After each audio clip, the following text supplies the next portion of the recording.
ये कहानी प्रेमा देवी की है। प्रेमा देवी अफसर की मड़ैया गांव की रहने वाली हैं। 15 साल की उम्र में बीमार होती हैं, फालस की बीमारी होती है और पूरा शरीर विकलांग हो जाता है। जी हाँ दोस्तों, नमस्कार। मेरा नाम है कुलदीप कुमार और हम आज आपके साथ एक कहानी पे बात कर रहे हैं, और बल्कि हम उस कहानी को प्रेमा के ही मुँह से सुनेंगे जिसकी ये कहानी है। प्रेमा अफसर की मड़ैया जो कि कानपुर देहात में है, वहाँ उसका जन्म हुआ। 15 साल की उम्र रही होगी तभी वो बीमार पड़ गई और फालस की बीमारी लग गई।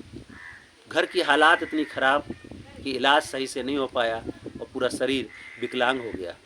विकलांगता की ही अवस्था में शादी होती है। शादी होकर के वो अपने ससुराल आती हैं और ससुराल में पति के साथ जब जीवन शुरू होता है, जीवन आगे बढ़ता है। 4 बच्चे होते हैं, 3 बच्चियां, 4 लड़का, 4 लड़कियां। उसमें भी एक लड़की उनकी भी विकलांग हो जाती है।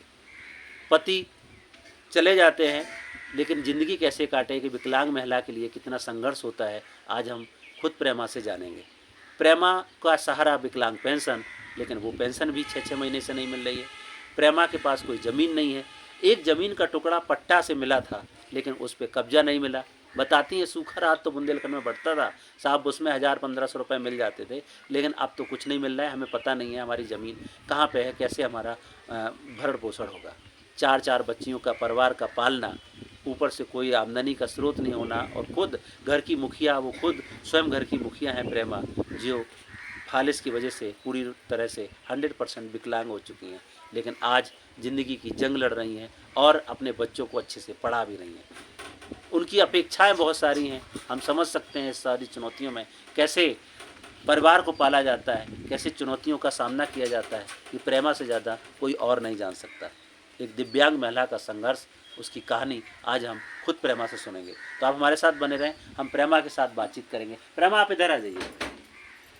ये प्रेमा है जो अपने घर पर है। आज हम प्रेमा के साथ उनकी कहानी पर बात कर रहे हैं। वो पूरी तरह से विकलांग है, चल नहीं पाती हैं, जैसा कि हमने उनको आपको बताया था। प्रेमा जी, आप यहीं बैठ जाइए। आप बैठ जाइए। बताइए, नाम क्या है आपका? प्रेमा देवी। प्रेमा, ये आपकी प्रेमा की बैंक की पासबुक है। ये पेंशन मिलती है इसमें? हाँ।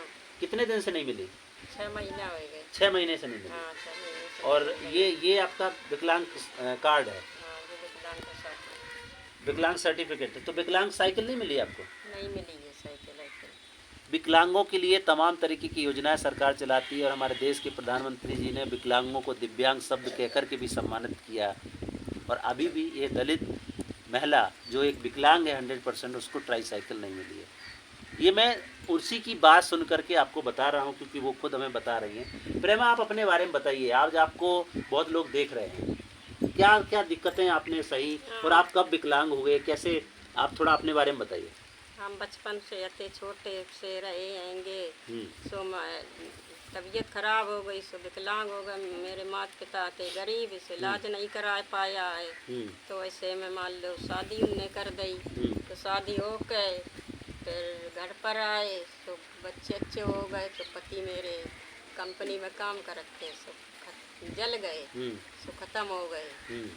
सो हम बच्चों को यही पेंशन से मिल जाता है, पालते हैंगे, खाना पीना करते हैं, ऐसी करते हैं। सो जो सब कोई खाता वो हम नहीं खाते हैं। हाँ, सो ऐसे अपने गुजारा चलते हैं। पट्टा है वो भी नहीं मिल रहा है, गो जने कहाँ खंदक में है, तो वो भी नहीं निकल रहा है। पहले आते हुए तो उनके सामने मान लो उनके नाम है, तो हमारे नाम है नहीं हैगा, तो वो भी पैसा सूखे के नहीं आते हैंगे। अच्छा। हाँ, अभी नहीं आ पाते हैं। हमारे नाम हो जाए तो हमारे आन लगाएगा। तो प्रेमा, आपको कितने बच्चे हैं और उनको कैसे आप उनकी परवरिश करती हैं? आप तो खुद। हमारे 4 लड़की हैं, एक लड़का है। ऐसा है। तो आपकी एक बच्ची और विकलांग है? हाँ, एक की बच्ची और विकलांग है। उसका सर्टिफिकेट बना है? नहीं बना है भाई। अभी नहीं बना है ना, उनको सर्टिफिकेट तो सरकार इतनी सारी योजनाएं चलाती है विकलांगों के लिए। आवास है, विकलांगों के लिए तमाम तरीके की स्कीमें हैं। विकलांग कल्याण खुद विभाग इस तरीके की चीज़ें देखता है। आपको सरकारी योजनाओं का क्या क्या लाभ मिला अभी तक? अब हमें कछु नहीं लाभ मिला है, ना हमें कॉलोनी मिली है, ना शौचालय मिली है। जहाँ चीज़ें बनवा देते, लड़की भी हम टट्टी नहीं है यहाँ पर फिरन देते, बाहर भगाते बाहर जाएगी हम दिक्कत देगी, लड़की दिक्कत देगी, हम कैसे जाएंगे। हाँ सोचे इसको नहीं फिरन देते, अपने बाहर जाती हैंगी, ऐसे ही गुजारा करते हैंगे। तो प्रेमा अपनी बात बता रही हैं, निश्चित तौर से आप समझ सकते हैं कि असुरक्षा की स्थिति में जब एक महिला, खुद महिला के लिए कितना चैलेंजिंग होता है। बरसात के समय में शौचालय की भी बात कर रही हैं, आवास की बात कर रही हैं, अब तक उन तक नहीं पहुंचा है। उनके बच्चे उनकी देखरेख करते हैं, तमाम तरीके की चुनौतियों का वो हर रोज़ सामना करती हैं, और वो कह भी रही हैं कि जो सब लोग खाते हैं वो मैं नहीं खा पाती हूँ। और जाहिर सी बात है, 4-4, 5-5 बच्चों का परिवार, पति जो कहीं पलायन काम पे गए थे उनको जल गए और वो ख़त्म हो गए, अब परिवार को कौन संभाले। प्रेमा ही अपने 4 बच्चों को, 5 बच्चों को संभालती है, पालती है। ज़मीन है नहीं, आमदनी का एकमात्र सहारा ये पेंशन है, और उस पेंशन भी 6-6 महीने मिल नहीं रही है। तो कैसे वो गुजारा करेगी, कैसे उसका भरण पोषण होगा, ये बहुत बड़ा सवाल है। और इस तरीके के परिवार किस तरीके के संघर्ष में जी रहे हैं, प्रेमा खुद बता रही है। सरकार की स्कीमें इन तक नहीं पहुंच रही, इसलिए मैं आपको इस वीडियो के माध्यम से इनकी कहानी दिखा रहा हूं कि सरकार की बहुत सारी स्कीमें हैं, पहुंचती हैं, कई लोगों को उनका बेनिफिट मिलता है। और मैं इस बात पर इसलिए जोर दे रहा हूं कि सरकार की कई ऐसी स्कीमें हैं जिनकी वजह से ऐसे दलित परिवारों का ज़िंदगी चलती है, और अगर वो स्कीम भी उनको नहीं मिल पाएगी तो ज़िंदगी रुक जाएगी। क्योंकि पेंशन स्कीम है, आवास स्कीम है, शौचालय स्कीम है, तमाम सरकार की जो योजनाएं हैं उनके भरोसे ही तो इन वंचित और हाशिए के तबके के लोगों की ज़िंदगी चलती है। अगर वही स्कीम तक उनकी पहुंच नहीं बनेगी तो उनकी ज़िंदगी तो मानो ख़त्म ही हो जाएगी। और वही उदाहरण आप देख सकते हैं कि प्रेमा 100% विकलांग है, इनको विकलांग की ट्राईसाइकिल नहीं मिली है।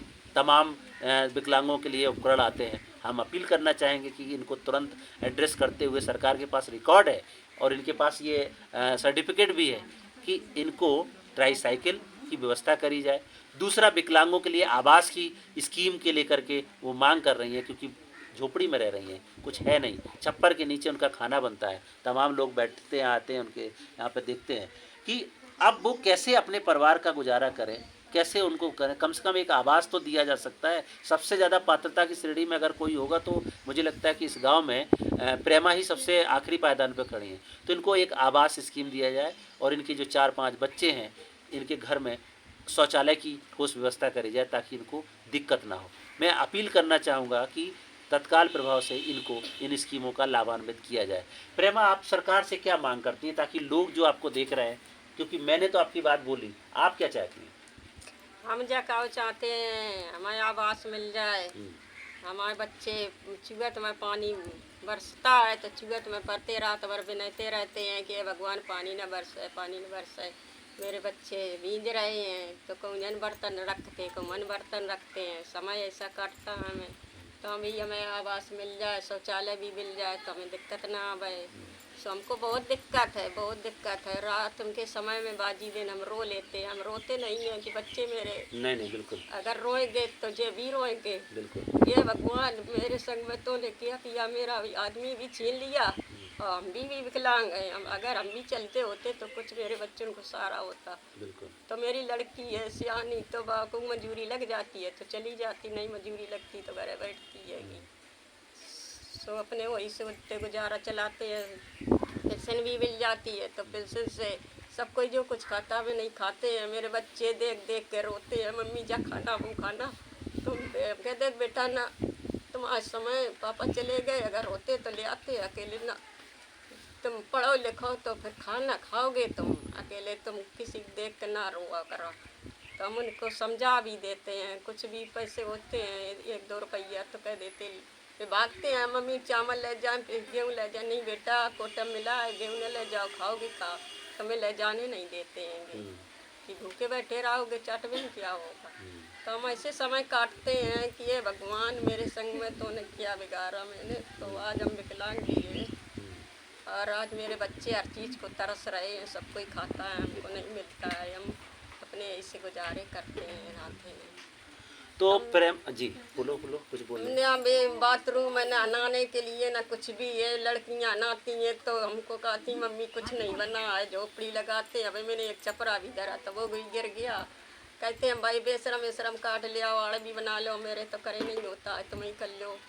सुबह लड़कियाँ कहती कहाँ से जाए मम्मी, कहाँ से काटन जाए, वो करती जो करती है तो बैठ जाती है। जब ऐसे ना समय देख बताएगा, अगर मिल जाएगा तो ना ना ना ऐसी खुले बनाओ, तो हनाती रहती है, क्या करें मैं। तो प्रेमा की जो कहानी है निश्चित तौर से आपको भाव विभोर कर सकती है, क्योंकि घर में चार चार सयानी लड़कियां, खुले में नहाने की बात, उनको फ्रेश होने की बात, तमाम तरीके की दिक्कतें, क्या क्या शब्द आपके सामने रखें, क्योंकि बहुत सारे सवाल प्रेमा ने अपने मुँह से हमारे आप सबके सामने रखे हैं। एक बहुत बड़ी बात जो उन्होंने बोला है, लोग बोलते हैं कि पानी बरस जाए ताकि हम ये जो गर्मी है उससे निजात मिल जाए या हमारे खेतों की प्यास बुझ जाए, लेकिन प्रेमा ये विनती करती हैं कि पानी ना बरसे, क्योंकि जिस दिन पानी बरसता है उस दिन ये सो नहीं पाती हैं, क्योंकि छप्पर से पानी की बूंदें टपकती हैं, घर में इतना कुछ है नहीं, कैसे रात रात कटेगी, कैसे खाना बनेगा। इस सोच को लेकर के बच्चे और प्रेमा लगातार सोचते रहते हैं। इस हालात में ये परिवार आज संघर्ष कर रहा है। मैं आप सब साथियों से अपील करना चाहेंगे कि ऐसे परिवार जहाँ तक हम लोग पहुँच रहे हैं, और ये चीज़ आपके सामने इसलिए रख रहे हैं, सरकार के सामने इसलिए रख रहे हैं ताकि इन परिवारों की थोड़ी सी तो मदद हो पाए। हम लोगों की इतनी क्षमताएं नहीं है कि हम इनको सब कुछ मदद कर सकते हैं, लेकिन उनकी आवाज़ को आप सबके माध्यम से सरकार तक और लोगों तक पहुँचा सकते हैं, ताकि आप अगर इनको मदद करना चाहें तो आप सीधे आकर के इनको मदद कर सकते हैं। ये जालौन ज़िले के काशीरामपुर गाँव के कदौरा ब्लॉक का रामपुर गांव के आगे बढ़ेंगे। कदौरा ब्लॉक में ये बरखेरा गांव है जहां पे ये रहती हैं। बरखेरा गांव में आप प्रेमा का घर पूछ करके आ सकते हैं और इनसे मिल के इनकी मदद कर सकते हैं, ताकि इनकी जो ज़िंदगी है, कितने संघर्षों से उन्होंने 4-4 5-5 बच्चों को पाला है, पति का साया उठ गया है, किन लोगों ने मदद किया नहीं किया, तमाम दुखों का सामना करते हुए वो आज अपने बच्चों को अच्छे से पढ़ा रही हैं, बच्चों को शिक्षित कर रही हैं। तमाम संघर्षों के बावजूद भी वो बच्चों को मोटिवेट करती हैं, खुद भी विकलांग हैं लेकिन बच्चों को मोटिवेट करती हैं कि बेटा परेशान नहीं होना है, ज़िंदगी में आगे बढ़ने के लिए संघर्ष करना पड़ेगा। और उस संघर्ष की मिसाल हमने आप सबके माध्यम से इसलिए दिखाने की कोशिश किया है ताकि आप भी मोटिवेट हो सकते हैं कि जब एक विकलांग महिला, दलित महिला इतना संघर्ष करके अपने सम्मान की लड़ाई लड़ सकती है, तो हम और आप तो सक्षम हैं। हम इन लोगों की मदद के लिए अपने हाथ जरूर बढ़ाएं। आज की कहानी में इतना ही, कल फिर मिलेंगे एक नई कहानी के साथ। तब तक के लिए नमस्कार। जय भीम, जय संविधान।